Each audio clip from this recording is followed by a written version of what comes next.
Through a combination of custom minifigures as well as official minifigures, we're getting pretty much a whole set of 90s animated series X-Men minifigures, or just the 90s Jubilee sort of team. With X-Men 97, you know, we got new Lego sets, new minifigures.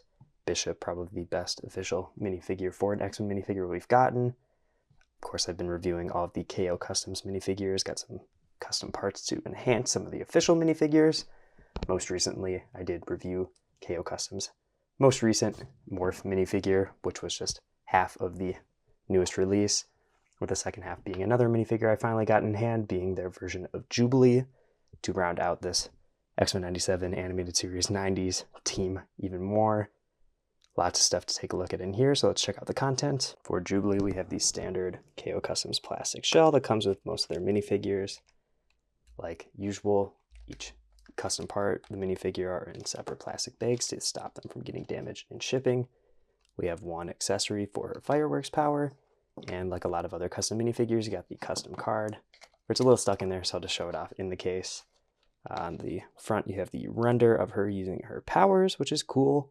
It's a little bit of like a stippling, sort of comic-looking grid pattern, I guess, in the background of that to give it kind of a cool look. And on the other side, KO Customs logo. This is number 37 out of 70, so it's a little bit of a lower quantity since their minifigures usually have 100. So that's something that might be a bummer down the line if you're trying to pick this up. It is a bit of a lower number, and I do always love their metallic gold on their logo. It pops a lot. And with that being said, let's go ahead and check it out on the stand. Getting Jubilee on the stand, I just want to say that I feel like her suit design ends up being one of the more fun ones in the X-Men universe. I feel like this version probably a little bit more comic based than X-Men 97 based or animated series based, since she doesn't have like the weird shirt lines design, whatever seam lines I think she has on her new uniform.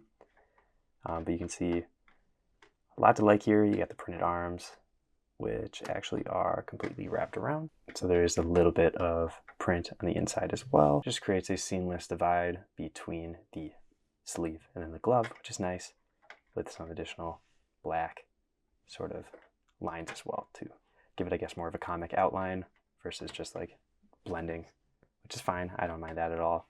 Hairpiece wise, it is a custom mold. From what I can tell, there's no Lego logo on it, but it is basically just the Harry Potter hairpiece, with either some dremeling to have the sunglasses kind of poking through, or it was molded with the hole. I can't get the sunglasses out. I don't want to mess with it too much to risk damaging it. Not worth it to me. But that is how they did that, it seems like, which is nice. It's nice to have the fully transparent glasses piece. You don't get a face that has printing on it for the sunglass look, which is a bummer. And another one is that she doesn't have like a bubblegum bubble face, which is another thing I would have wanted. Maybe in an expansion at some point, maybe they could do that. On the torso, you got the gold X-Men logo belt, which matches the one on her shirt. Both of those have metallic gold printing on them.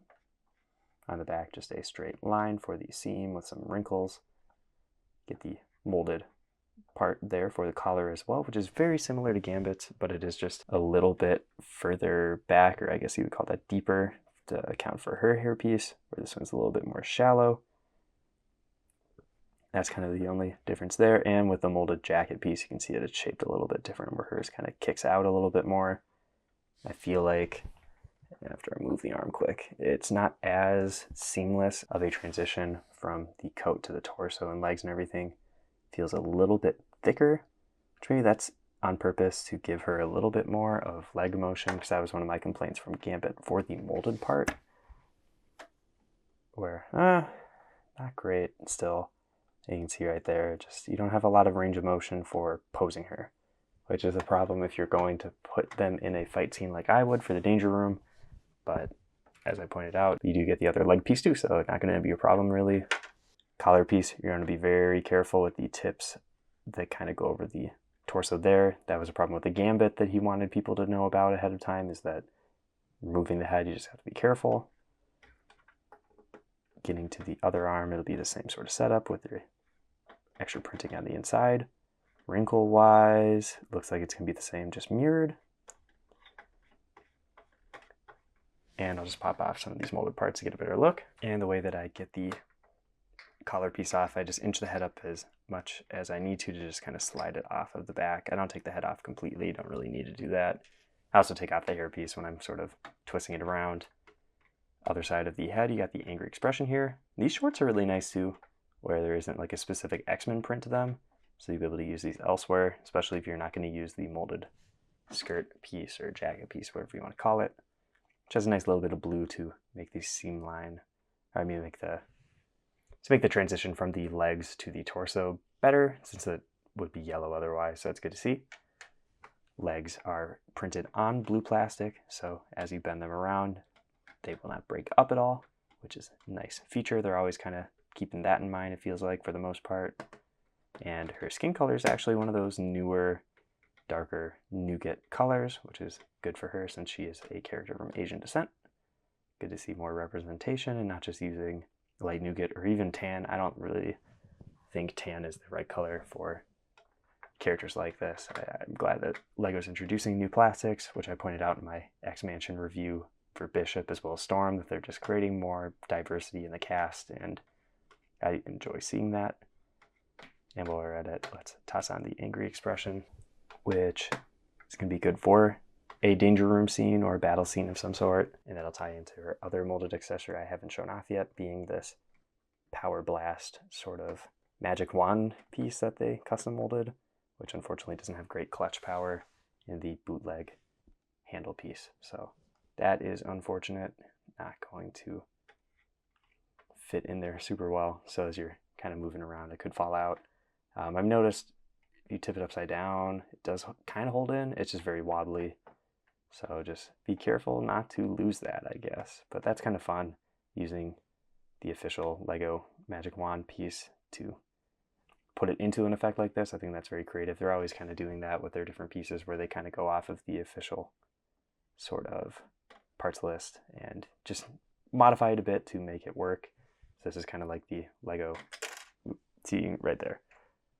Not great friction, but it's basically just like the LEGO bouquet or flower type piece, but with magic wands instead of flowers. I just think that's a really fun piece and works great to represent her powers in some way. I'm sure you can kind of come up with some fun official methods too, but good to get an accessory of some sort for it. And let's switch out the legs and show it off with the other option, which I could definitely see being the preferred look for some collectors.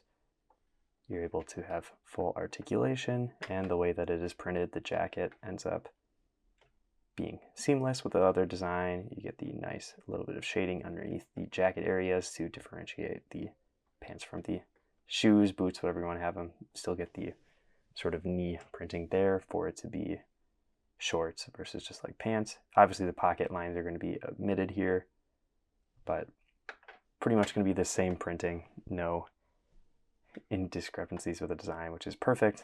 And it is nice of them to include this, since the one that they included for Gambit was like an extra add-on that you had to buy.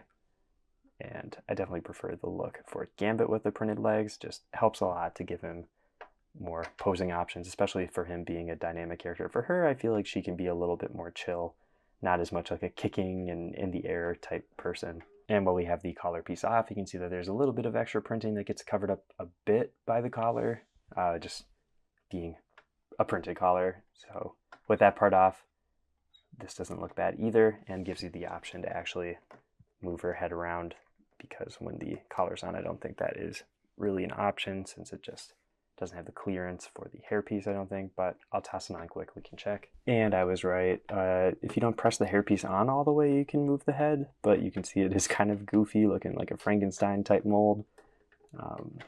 Really only fits naturally facing forward. If you're just coming in a case, fine, but if you want her in, again, dynamic poses, probably going to be better off without the collar piece, unfortunately. But I do appreciate having the custom molded part versus the fabric one, because the color stays the same from the yellow plastics all throughout. You don't have to worry about there being slight texture changes or anything like that. You know, a fabric piece in this case would be more flexible and would be more giving to give her more options for posing, but I think the consistent color is more important to me. That's kind of all I have to say here for Jubilee. Let's go to some comparisons and the final video. I'm a big fan of my X-Men minifigures, and of course my KO Customs minifigures. Pretty much have all of their characters now. The only Marvel character I'm missing, I believe, is their Ant-Man minifigure, and I guess the first version of their Wolverine, but I do have a copy of Wolverine from them. evolution of their minifigures over time has been awesome. I'm really glad I jumped on when I did because I got Nightcrawler as well as their old Iceman and Colossus for really good deals at the time. I believe Colossus was the first minifigure I bought from them for retail, so didn't really have to go aftermarket at all for any of these. And I think the two minifigures that came out this drop are both really fun.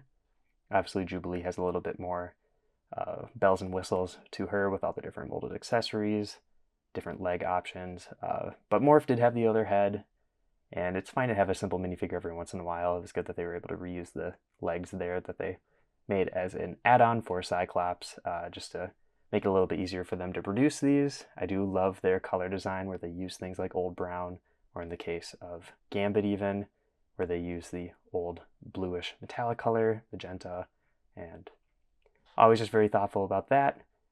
Same goes for like the hair molds that they use, where this one is based off of the Harry Potter mold. Gambit's was based off of the hairpiece there that they used. So they're just keeping it very consistent where you can put it next to an official minifigure like the Bishop here or even Magneto, where those just came out the newest X-Mansion. Everything's going to fit together, and that is important to me in my collection. I've said that in all of these reviews. Jubilee's no exception, especially with it next to Gambit, where they have the same sort of collar design, and if you wanted to use it, the same sort of lower jacket molded part too. So glad that they still included the option for the molded jacket if you are interested in that. It is also really nice to have options for just printed legs. As I've said, it's important to me to be able to pose them, and this is just the best option for me to be able to do that. And Jubilee is definitely one of those characters, especially with Bishop now in the collection with the X-Mansion. Really just needed Jubilee to finish out the animated series. But if we're going Jim Lee, blue and gold team, still need Psylocke to get delivered. I do have it on pre-order already, and I need Archangel. So very close to finishing my 90s lineup, and if I wanted to go giant size as well, need to pick up Thunderbird, as well as Sunfire and Banshee. And I'm pretty much set for main X-Men characters that I would want. With the X-Mansion, though, it would be nice to fill in with some New Mutants, maybe some other X-Factor type teams, just to fill in the classrooms a bit. But very happy with what KO has been putting out, and honestly, all the minifigures he's been putting out are ones that I've wanted, so not much to complain about here. Love the detailing, the printing, all of it's been always great, and he's just a great guy, so I definitely recommend supporting him. If you want to see more LEGO X-Men or custom LEGO X-Men reviews, check out all the content on my channel. I have been Brick Radiop, and I will see you in the next video.